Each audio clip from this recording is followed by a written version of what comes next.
হয়েছি তো হাউসওয়াইফ, বিনা পারিশ্রমে বিনা বেতনে। তাই বলে কি সংসারের কোনো কাজে বুদ্ধি লাগিয়ে মানি সেভ করতে পারবো না? এটা কখনো হয়? হয়তো আমাদের হাতে পয়সাটা থাকে না, তবে আমরা সংসারের ছোট্ট ছোট্ট কাজের মাঝেও কিন্তু হিসাব রাখি যে না, এই কাজটা এইভাবে করলে হিসাবটা ঠিকঠাক থাকবে।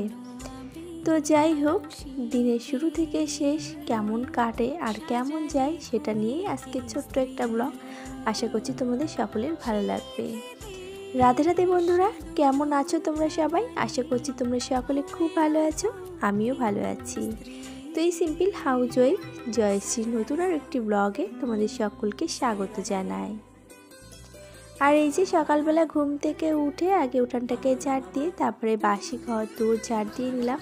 আর এখন এই যে বাসি দৌড়টাতেও জল দিয়ে নিয়েছি।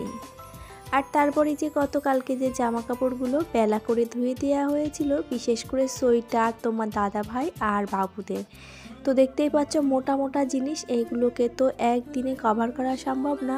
আর কালকে দুজন মিলে এই মোটা মোটা জিনিসগুলোকে আমরা ধোয়া কাচা করেছি। এমনিতে তো আমি ওয়াশিং মেশিন নিজের হাত দুটোকে মনে করি, তার সাথে আবার কালকে নিজের হাজব্যান্ডের হাত দুটোকেও ওয়াশিং মেশিন বানিয়ে নিয়েছিলাম। আর ওই যে একটু বুদ্ধি করে চলি বলে দুজনা কিন্তু সমতালে সংসারের কাজগুলোকে করতে পারি। তাই বলে যে আমার হাজব্যান্ড সবসময় আমাকে হেল্প করে তা কিন্তু নয়, মাঝে মাঝে খুঁটিনাটি কাজকর্ম এমন থাকে যেগুলোকে আমি ওয়েট করতে পারবো না, সেগুলোকে আমাকে হেল্প করে, তবে অনেক রিকোয়েস্টের পরে। আর এই যে দেখো, গাছে তো একটা ফুল ফুটেছে, আর পায়রায় না এই গাছের ডালটা ভেঙে দিয়েছিল, তখন না পায়রাকে খুব গাল দিয়েছিলাম। তো যাই হোক, এখন দেখছি যা হয়েছে সেটা তো ভালোই হয়েছে। গাছের ওই মাথাটা ভেঙে দেওয়ার ফলে চারিদিক দিয়ে ছোটো ছোটো ডালপালা গজিয়েছে। আর এখন যেহেতু ফাল্গুন মাস পড়ে যাবে, তো সেক্ষেত্রে দেখছি পুরো একেবারে গাছটা জুড়ে ফুলের কুড়ি ভর্তি হয়ে গেছে। আর ছাদ বাগানে যতটুকু যা পরিশ্রম করি তার ফল কিন্তু গাছগুলো আমাকে দিয়েই যায়। এদিকে তো জামা কাপড় মেলা হয়ে গেছে, পেছনে একটা ফুল ফুটেছে, সেটাকে তোমাদের তো দেখালাম। আর ওদিকে কিন্তু অনির্বাণ বই পড়ছে, গতকাল হচ্ছে মাধ্যমিক পরীক্ষা। আর পায়রাগুলো যে খাওয়া দাওয়া হয়ে গেছে এমনই সব চলে যাচ্ছে। ওর গতকালকে পরীক্ষা, ওই জন্য মনোযোগ সহকারে সেই ভোর 3:30টার সময় উঠেছে, উঠে সেই থেকে পড়াশোনা করেই যাচ্ছে। যেহেতু মাধ্যমিক পরীক্ষা বলে কথা, সেখানে তো আর ছাড় দিলে চলবে না। তো চলো, আমার দাঁত ব্রাশ হয়ে গেছে, এখনও নিচে দুয়ারে জল দেইনি। দাঁত ব্রাশ করে ভাবলাম আগে জামা কাপড়গুলো মেলে দিই, জামা কাপড়গুলো যদি না মেলি পুরো সোয়েটারগুলো ড্যাব ড্যাব করছে জল, তো সারাদিন লাগবে শুকাতে। এগুলো যেহেতু বেলা করে শুকনো দিয়েছিল, তো এগুলো হালকা ভিজে আছে, তো একটুখানি রোদ্দুরের যেই তাপ পড়বে সেই হালকা পাতলাগুলো শুকিয়ে যাবে, কিন্তু মোটাগুলো তো শুকাবে না, ওই জন্য সকাল সকাল মেলে দিলাম। আর ওদিকে বাবুরা বই নিয়ে বসেছে, তো চলো দেখি নিচে গিয়ে আগে দুয়ারটাকে মুছে নিই। ছাদ থেকে লেবে আগে গেছিলাম ঘরে, ঘর থেকে দেখে আসলাম দুই বাবু বই নিয়ে বসছে।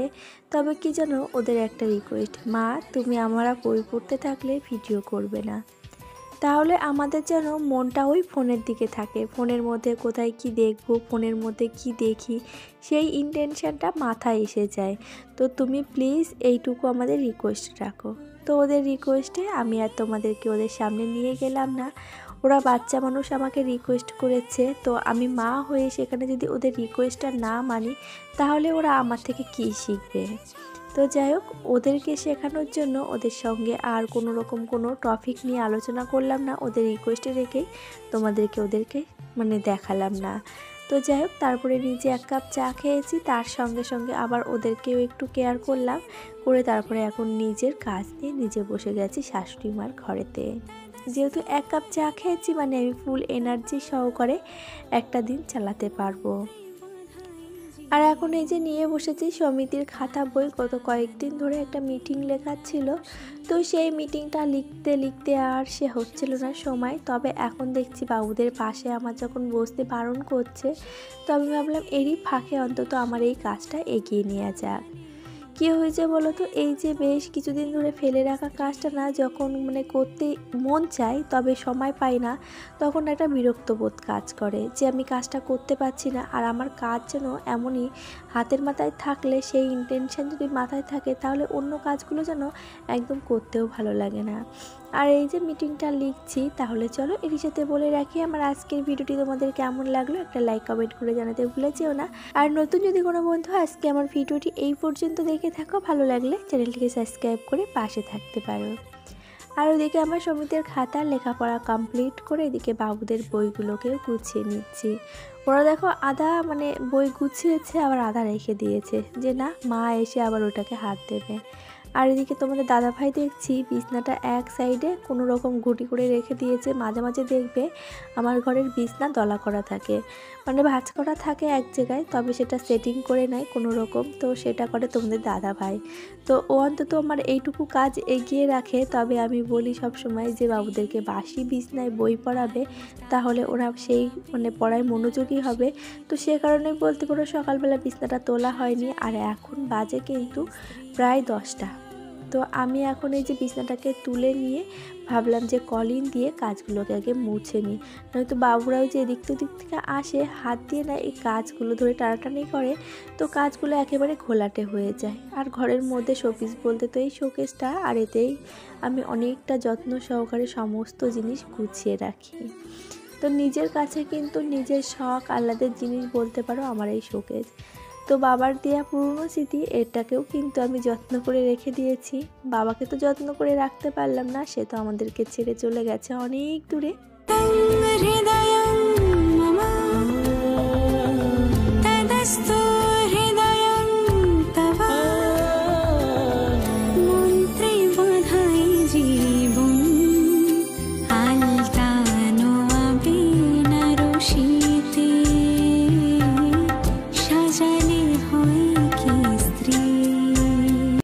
আর এদিকে দেখো তোমাদের সঙ্গে কথা বলতে বলতে কিন্তু আমি শোকেজের কাজগুলো মোছার সাথে সাথে একবারে ভাবলাম এই শোপিসগুলোকেও মুছে নিই। এগুলো যেহেতু বাইরে থাকে, এগুলোতেও কিন্তু হালকা পাতলা ধুলো পড়ে যায়। আর যদি মাঝে সাঝে এরকম ডাস্টিং করে নেওয়া হয় তাহলে কিন্তু বেশ চকচকা থাকে। আর আমাদের সংসারে কিন্তু বুদ্ধি খাটিয়ে সংসারের সমস্ত কাজগুলো করি বলে সংসারটাতে পজিটিভিটি ভরে থাকে। আর এদিকে যে টেডিটা দেখতে পাচ্ছ, এটা বেশ কয়েকদিন আমি খাটের উপরে রাখছিলাম। তো সেক্ষেত্রে আমি দেখলাম যে খাটের উপরে রেখে আমি বড় একটা ভুল করেছি। ভুলটার কারণটা দেখতেই পেলে টেডিটার চোখটা খুঁচিয়ে উঠিয়ে দিয়েছে। তো সেটাকে আমি যথারীতি কোনোরকমভাবে সেটিং করে উপরে রেখে দিয়েছি। তো যেটা আজকে আবার হাত দিয়েছি তখনই চোখটা খুলে গেছে। তো আবারও আঠার বোতল খুঁজে নিয়ে সেই আঠা লাগিয়ে চোখটাকে বসিয়ে দিলাম। তো জানি না কীরকমভাবে কি থাকবে, প্রথম ট্রাই করলাম। আগের দিনও খুঁজেছিলাম আঠাটা, তবে পাইনি। তো ওই যে আগের দিন কার্ডবোর্ডগুলো দেখছিলাম, আমি ঝাড় দিচ্ছিলাম সিঁড়ি থেকে, তখন দেখলাম যে সিঁড়ির ওখানে আঠার বোতলটা রয়েছে। তো সেটাকেই আমি সরিয়ে রেখেছিলাম, আর সেটাকেই নিয়ে গিয়ে আবার ওই পুতুলের চোখটাকে লাগিয়ে দিয়েছি।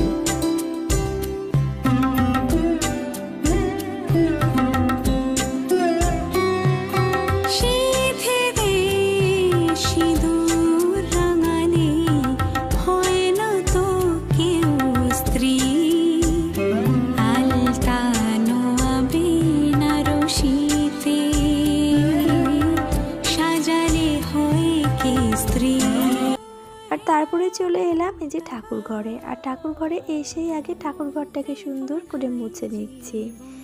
আর এই যে আমরা ঠাকুর ঘরে এসে ঠাকুর ঘর ঝাড়ু মোছা এগুলোকে করে ঠাকুর ঘরের এই যে নিত্য পুজো দেওয়া, এর মধ্যে যে একটা কত বড় প্রশস্তি কাজ করে শুধুমাত্র যারাই নিত্য পুজো করে ঠাকুরের তারাই জানবে। একটা দিন যদি ঠাকুর সেবা না দিতে পারি তখন মনটার ভেতরে কেমন যেন একটা হয়। আর এই যে আজকে ঠাকুর সেবার জন্য এত ফুল পেয়েছি, কোনো দিন তো আমি ফুলই পাই না, ছাদ থেকে দুটো একটা যা ফুল পাই সেটা দিয়েই পুজো দিয়ে দিই।